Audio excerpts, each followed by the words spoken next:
everybody stays the same, and that goes to show what we're doing as a program. We're getting better. You know, we got to continue to get better every single day, every single year. Our New Year's resolution was to compete and win 365 straight days this year, and I can tell you, we've been competing, we've been winning. We're on day 33 today, and it was a big day for the Tops. So I think our guys have bought into our resolution. How exciting was the last couple of weeks for you? I know you couldn't comment specifically, but through social networking, it was fairly obvious that you were pretty excited about the build-up to today, and certain phone calls and text messages and things like that that you get. I tell you what, it's fun.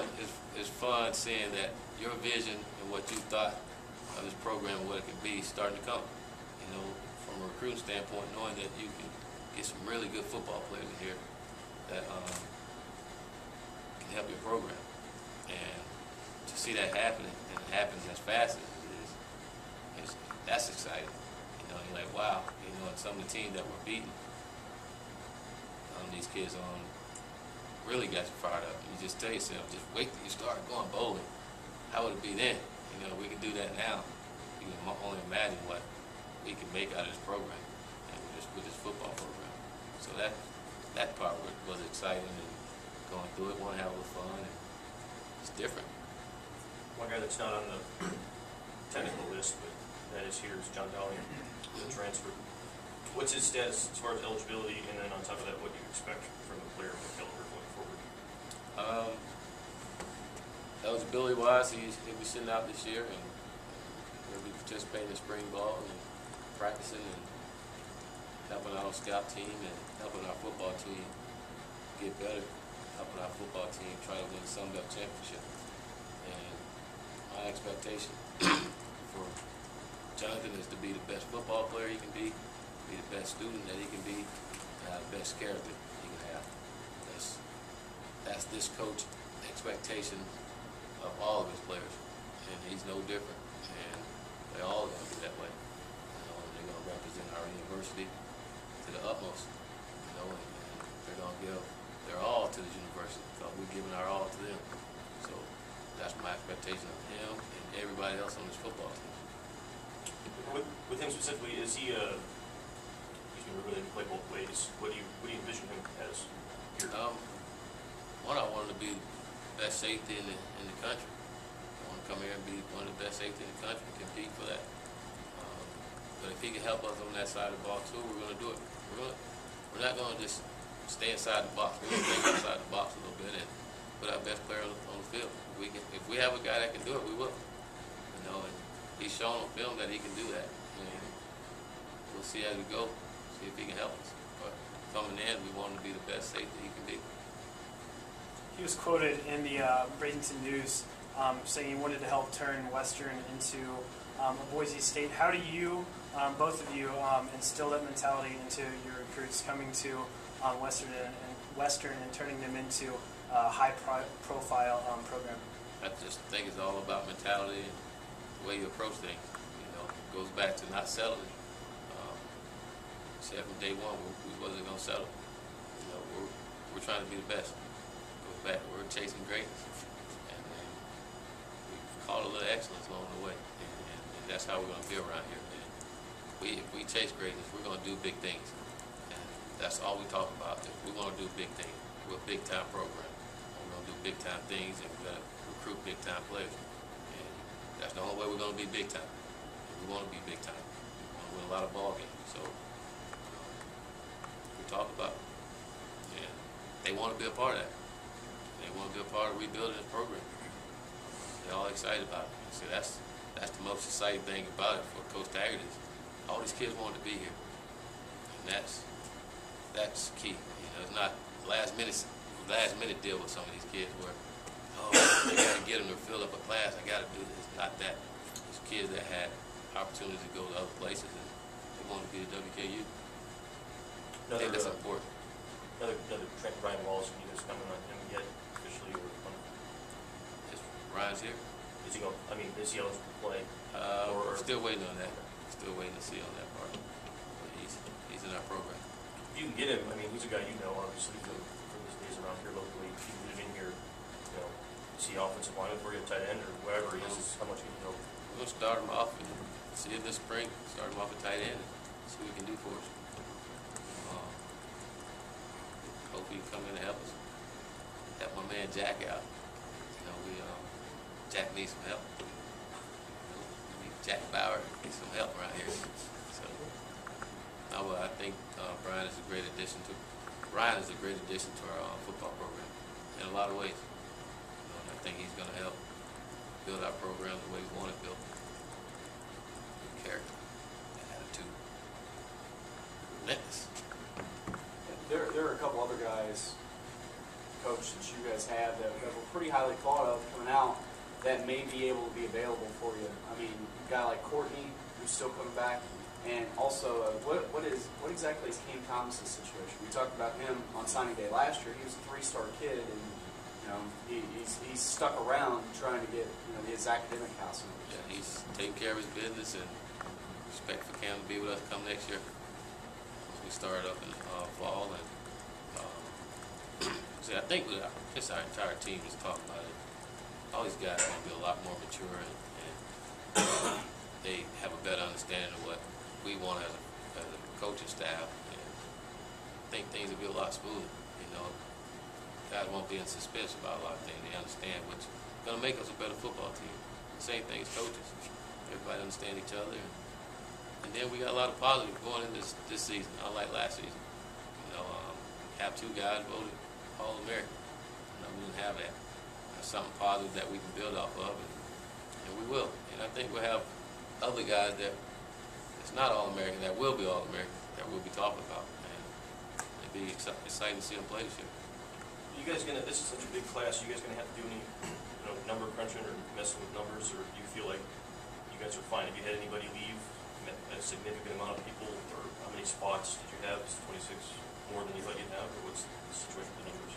We have a plan, and it's a very well thought out plan, and we had a lot of scholarship. We had scholarship last year we didn't fill, so we have scholarship. We feel good about the numbers that we have. We get. So we have a plan. You only can play 25. Only 25 can play. I know that like you said, only 25 out of this class can actually officially enroll. I mean, have you talked to kids about the possibility of gray shirting, or are you thinking that for one reason or the other, there may be a couple kids who don't make it? Talk to kids about coming here and taking somebody's job.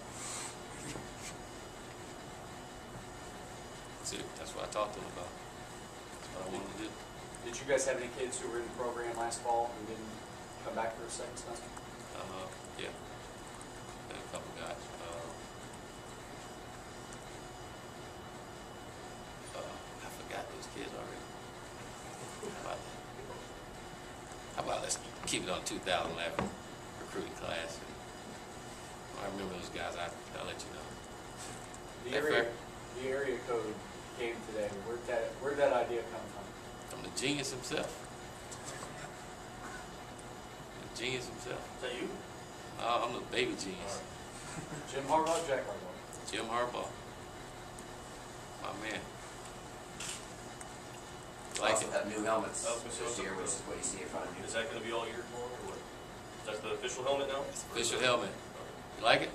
Yeah, sure. What do you guys think? It's a little different, huh? It looks old, like an old throwback helmet. Is that the idea there? Love it. Did you design that? Or? Tradition never graduates, right? We designed it. WKU football. Do you have something in mind before? I mean, I know that you guys get a chance to redesign your Russell uniforms this year as well, because it's another 2-year cycle. You just want, when you came in, was that one of the things that you felt like you wanted to? Yeah, we want to be different. We want to be different. You see the helmet is a little different, and you'll see different uniforms. And as a football team, we need to be different. And we need to do things differently and look sharp. It's got to be sharp. That you can be successful without looking sharp. So we looking sharp. Isn't that sharp? Sure. So is there any other inspiration for that? Looks kind of like the Stanford Cardinal helmet. Look at Nice. Oh, they got a block S on there. it. Yeah. Tower. That look like WKU. That look like Stanford. That look anything like Stanford. Look like WKU. Look at that towel. It's pretty. It's beautiful. Gotta love it, baby. Coach, one of the things with these ratings, rankings, and all that, it's a big thing for fans. They like to look at it and see it. What does this do as you guys continue to grow, try to grow the fan base, fill the stadium, going around, walking around, and just give you kind of sort of a sense that folks maybe are more excited at this point this year than maybe they were at this point last year than previous? Yeah, I think our fans are excited about football. I know our fans want us to be successful, and I think they showing us the excitement that they get when we're successful, and we're successful in recruiting right now, and they showing their appreciation for that, and all we can ask is for them to let us earn their support, and we will. Just keep supporting us, and we're going to earn it. We're going to do it the right way, and we're going to build a solid foundation so we can sustain it. It's not just a one-year thing. It's going to be something that we build and be able to have forever, for a long time. And we just ask for them, let us earn that support, and we're going to do it. And we're showing that now, and we're going to keep building and keep them happy. Where are you guys as far? I know you still have a staff position to fill. It's been open obviously for a while. What position is that? Defensive. That DCO, that position. Well, my philosophy was, it didn't matter who I brought in here as a defensive coordinator. If you didn't get some good players, that guy's going to be in trouble. So we wanted to put all our focus in recruiting and getting the best recruiting class we can get in here to see to it that whoever that guy is, he can come here and walk through pretty easy. We didn't want him to get here and give him a bad experience coming out. So now that, after this day is over with, Coach Taggart put his focus back on that side of the program and make sure we get the best guy here for WKU for us, so we can be successful and someone that want to be here. That's important. You guys officially done with the interviews for that, or is that going to continue until you decide to make a decision? That's going to continue until I decide to make a decision. I just hope one of these days I can wake up and say, okay, go with this or that guy. But that hadn't happened yet, so we'll know. Tell you what, it's going to be someone good. We have this thing in WKU football. When we lose someone, we replace with someone better. So got to find someone really good. Come in here. Thanks, everybody.